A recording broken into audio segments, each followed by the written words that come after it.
नमस्कार प्रेक्षकांनो, ठरलं तर मग या मालिकेच्या आजच्या भागामध्ये आपण पाहत आहोत जो काही आता त्या पेंडेंटचा तुकडा आहे तो इथे अर्जुनच्या हातामध्ये असतो आणि ती बोलत असते, मला नाही वाटत हे एवढं सहजासहजी सापडेल किंवा शोधेल, पण मला असं वाटतंय तुम्ही एकदा नीट चेक करून तर पहा. त्यावर अर्जुन ते मायक्रोभिंगाच्या साह्याने चेक करत असतो आणि त्यावर ते लिहिलेलं असतं KGS. तेव्हा आता अर्जुन म्हणत असतो, पण हे काय आहे कळत नाही. त्यावर सायली म्हणत असते, तुम्ही एकदा हे इंटरनेटवर सर्च करून पाहा, नक्कीच सापडेल. त्यावर आता अर्जुन लगेचच इंटरनेटला तो प्रश्न विचारत असतो आणि KGS म्हणजेच की कोल्हापूरचं अद्वैतचं ज्वेलर्स असतं आणि त्यामुळे आता लगेचच अर्जुन म्हणत असतो, बरं झालं हे हक्काचं एक आपल्याला ज्वेलरचं दुकान सापडलेलं आहे, आपण उद्याच जाऊया. सायली म्हणते, मग तुम्ही त्यांना आज मेसेज करून ठेवा, आम्ही तुमच्याकडे उद्या येत आहोत म्हणून. आता अर्जुन लगेचच चांदेकरला म्हणजेच आपल्या अद्वैतला मेसेज करून ठेवतो, उद्या मी कोल्हापूरला येत आहे, खूप इम्पॉर्टंट काम आहे. आता ह्या पेंडेंटबद्दल सगळं काही माहिती मिळेल. आता मात्र इकडे महिपत शिकरेला खूपच जास्त दारू चढलेली असते, त्यानं खूप सारी ड्रिंक केलेली असते आणि तो खूप जास्त टेन्शनमध्ये असतो आणि त्यावर आता तुला एवढं कसलं टेन्शन आले रे, अशा गोष्टी इथे सुरू असतात. त्यावर आता इथे नागराज बोलत असतो, पण तुला एक गोष्ट कळते का, सगळ्यात तुझ्यापेक्षा जास्त मला टेन्शन आहे. सदी दारावरची बेल जरी वाजली ना तरी सुद्धा दारात अर्जुन येऊन उभा राहिलाय की काय, असंच मला वाटतं. आणि महिपत म्हणत असतो, अरे त्या दामिनीला पोचता पोचता माझी सगळी तिजोरी खाली होत आहे आणि एककड हा अर्जुन पुराव्यावर पुरावे शोधून काढत आहे. त्यावर आता महिपत हे सगळं बोलल्याच्या नंतर रविराज बोलत असतो, अरे तुला एक माहिती आहे का, त्यासोबतच सर्वात महत्त्वाची गोष्ट म्हणजे की जर हे सगळं काही दादाला समजलं तर मी हे सगळं केलेलं आहे, तेव्हा मात्र दादा माझं काय करेल हे मलाच कळत नाही. त्यामुळे मला मात्र खूपच मोठं टेन्शन आलेलं आहे आणि त्यासोबतच आता ह्या अर्जुनचं तर काय करावं काही कळतच नाही. म्हणून महिपत मात्र इथे प्रचंड चिडलेला असतो, त्याच्या हातामध्ये असलेली ड्रिंकची बॉटल असतो इथे फेकून देत असतो. तर इकडे दुसऱ्या बाजूला जेव्हापासून रविराज आणि प्रतिमा सुभेदारांच्या घरून आलेले असतात तेव्हा ते दोघे सुद्धा अस्वस्थ असतात. रविराजांना इथे आता पूर्णाईचं सगळं बोलणं आठवत असतं. तन्वीने निर्जली उपवास काय कसला साधा सुद्धा उपवास केलेला नाहीये, पण आपल्या तन्वीचं हल्ली खोटं बोलणं मात्र खूपच जास्त वाढायला लागलेलं आहे. हे जिथे लवकरात लवकर थांबेल हे सगळं काही खूप महत्त्वाचं आहे किंवा जास्त गरजेचं आहे, हे सगळं रविराजांना आठवत असतं. तेव्हा प्रतिमा म्हणत असते, अहो काय झाले, तुम्ही खूप अस्वस्थ दिसताय, तुम्ही सुद्धा त्याच गोष्टीचा विचार करताय का. तेव्हा त्या रविराज म्हणत असतात, हो मी सुद्धा त्याच गोष्टीचा विचार करतोय. पूर्णाजी ह्या सगळं काही गोष्टी बोलल्या तेव्हापासून माझं मनच मला थांबवत नाहीये, खूप अस्वस्थ वाटतंय की आपली तन्वी असं काहीतरी करू शकते, पण तिच्याशी ह्या सगळ्या काही गोष्टी बोलून एकदा शॉर्ट आउट करायला पाहिजेत. त्यावर आता प्रतिमा बोलत असते, हो कारण माहेरी असं काहीतरी होत आहे तिच्या सासरी आणि ते माहेरी असं कळतंय, त्यामुळे आपल्याला टेन्शन येणारच. रविराज लगेचच तन्वीला कॉल करून उद्या सकाळी इकडे येण्यासाठी सांगत असतात. इकडे मात्र आता तन्वी खूपच जास्त टेन्शनमध्ये आलेली असते. आता ह्या म्हातारीला काय गरज होती नाही तिथे माती खायची, आता मी तिथे गेल्याच्या नंतर हा बाबा मला काय विचारणार आहे. आणि तेव्हा आता इथे अश्विन आलेलं असतो. अश्विनला पाहिल्याच्या नंतर तिचा मूड आणखीनच चिडलेला असतो. अश्विन तिला म्हणत असतो, तर मी काय झालंय, सगळं काही ठीक आहे ना, तू एवढी चिडलेली का आहेस आणि अशी का दिसतेस. त्यावर आता इथे ती बोलत असते, अश्विन आज सगळं जे घरामध्ये झालंय त्यावर तुझा माझ्यावर विश्वास आहे ना. हे बघ मी काहीच नाही केलेलं, प्लीज माझ्यावर विश्वास ठेव ना. तुला माहिती ना घरातील वातावरण आणि ती सायली कशी आहे, ती माझ्यासोबत कसं वागते. पण तन्वी हे सगळं कशा पद्धतीने झालंय मला जरा इन डिटेलमध्ये सांगशील का.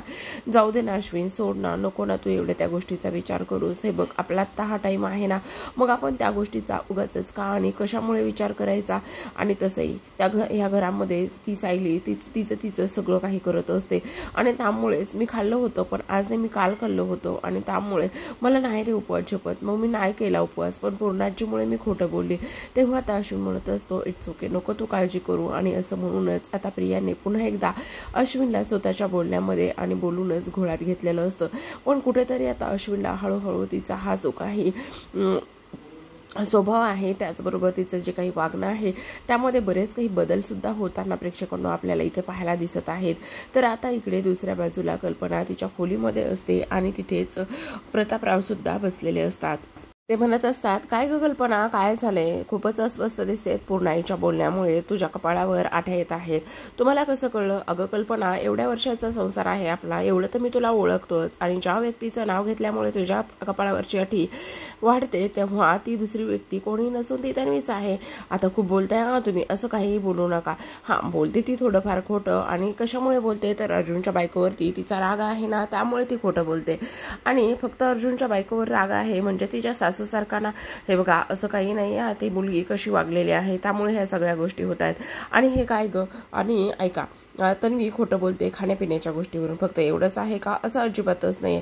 हा जरा बोलते तन्वी जास्त खोटं, हा म्हणजे तू मान्य करतेस, हे मात्र महत्त्वाचं आहे. आता मात्र इकडे आदल्या दिवशीच आता अद्वैतला सायली आणि अर्जुन तिकडे येणार आहेत म्हणून कळलेलं असतं, म्हणून कलाचा कॉल आलेला असतो. मग तुम्ही एक काम करा ना, तुम्ही घरीच या, मी मस्त भाऊजींच्या आवडीचं जेवणाचं बघते. नाही ग, जेवणासाठी नंतर नक्कीच येऊ, पण आत्ता थोडंसं महत्त्वाचं काम आहे. आत्ता फक्त चांदेकर ज्वेलर्समध्येच येऊ आणि तिथूनच निघू, पण तू काळजी करू नको, जेवणासाठी आम्ही नक्कीच तुमच्याकडे येऊ, असं सुद्धा आता इथे सायली तिला सांगत असते. आता मात्र इकडे हे दोघे सुद्धा छान तयारी करत असतात कोल्हापूरला जाण्याची, कारण तिथेच गेल्याच्या नंतर बऱ्याच काही गोष्टी, बरेच काही पुरावे आता इथे दोघांच्या सुद्धा हाती लागणार असतात. आणि म्हणूनच हे दोघे सुद्धा अगदीच तिकडे निघालेले सुद्धा असतात. सायली अर्जुन छान तयार झालेले असतात, पण आतापर्यंत त्यांनी घरामध्ये ही गोष्ट तर सांगितलेली नसती की ते कुठे जात आहेत, कशासाठी जात आहेत म्हणून. इकडे मात्र आता प्रियाला खूप टेन्शन आलेलं असतं, कारण रविराजांनी तिला इथे घरी बोलवलेलं असतं म्हणून. आणि घरी बोलवल्याच्या नंतर मात्र ते बोलत असतात, काय चाललेलं आहे तर मी काल झालेलं सगळं काही मला डिटेलमध्ये माहिती हवी, सगळं काही व्यवस्थित स्टेप बाय स्टेप जे जे काही झालेलं आहे आणि तू कशा पद्धतीने ते खोटं बोललीस ते सगळं काही. आणि तेव्हा मात्र आता तन्वी पुन्हा एकदा खोटं बोलत असते. ती म्हणत असते, बाबा तुम्ही त्या मुलीच्या सांगण्यावर नका विश्वास ठेवू, आणि तुम्हाला माहिती ना, ती मला प्रत्येक वेळी हाणून पाडून घालण्याचा, बोलण्याचा विचार करत असते. घरातील प्रत्येक जण माझ्या विरोधामध्ये कसं जाईल, घरातील प्रत्येक जण माझ्या विरोधामध्ये गेल्याच्या नंतर काय करेल, ह्या सगळ्या गोष्टींचा इथे तीच पाहत असते.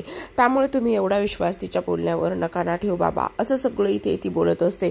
आणि तेव्हा आता इथे एक कल्पना प्रतिमा म्हणत असते, अगं पण ज्या मुलीनं तुझी ऐन वेळेला बाजू सावरून घेतली, ती मुलगी तुझ्या विरोधात कट कारस्थान करेल असं मला मुळीच वाटत नाही. तन्वी खरं खरं सांग, सगळं काही काय झालं होतं आणि कशामुळे हे सगळं काही झालेलं आहे? अगं जेव्हा सगळेजण तुझ्याकडे संशयाच्या नजरेने पाहत होते तेव्हा मात्र तिनेच प्रतिमाच्या साडीचा विषय काढून तुला सावरलं ना. आणि तेव्हा प्रतिमा म्हणत असते, हो अगदीच बरोबर आहे, आणि ही अशी मुलगी घरच्यांच्या विरोधामध्ये तुझे कान कसे भरेल? तेव्हा आता प्रियाची बोलतीच बंद झालेली असते. तिच्याकडे काहीच पर्याय सुद्धा इथे शिल्लक राहिलेला नसतो, तिला बोलण्यासाठी सुद्धा काहीच उरलेलं नसतं. आता इकडे हे दोघे बोलत असतात, पण तुम्ही असं ना इथे अचानकच ऑफिसमध्ये आलात, हे मला अजिबात आवडलं नाही. खरं तर तुम्ही कोल्हापूरला आलात आणि कोल्हापूरचा आमचा पाहुणचार घेतला नाही, हे आम्हाला पटलेलं नाही. खरं तर मस्त मिसळ आणि त्याचबरोबर असा तरी हे सगळं काही मस्त एन्जॉय केलं असतं, घरी गेलं असतो किंवा बाहेर तरी, पण आता तेवढा वेळ नाही आहे. खरं तर आता इथे महिपत आणि दामिनीच्या केसबद्दल खूप काही गोष्टी इथे हाती लागलेल्या आहेत आणि त्याकरिता चाललेलो आहोत. तेव्हा आता कला म्हणत असते, पण ते सगळं काही ठीक आहे, पण तुम्ही मला कुठलं काम होतं किंवा काय आमची मदत लागणार आहे ह्या तर गोष्टी सांगितलेल्याच नाहीयेत. त्यावर आता सायली म्हणत असते, हो ते सगळं काही ठीक आहे, पण त्या गोष्टी फोनवर सांगण्यासारख्या नव्हत्या, म्हणूनच आम्ही इथे आलेलो आहोत. पण काय सांगण्यासारखं नव्हतं फोनवर?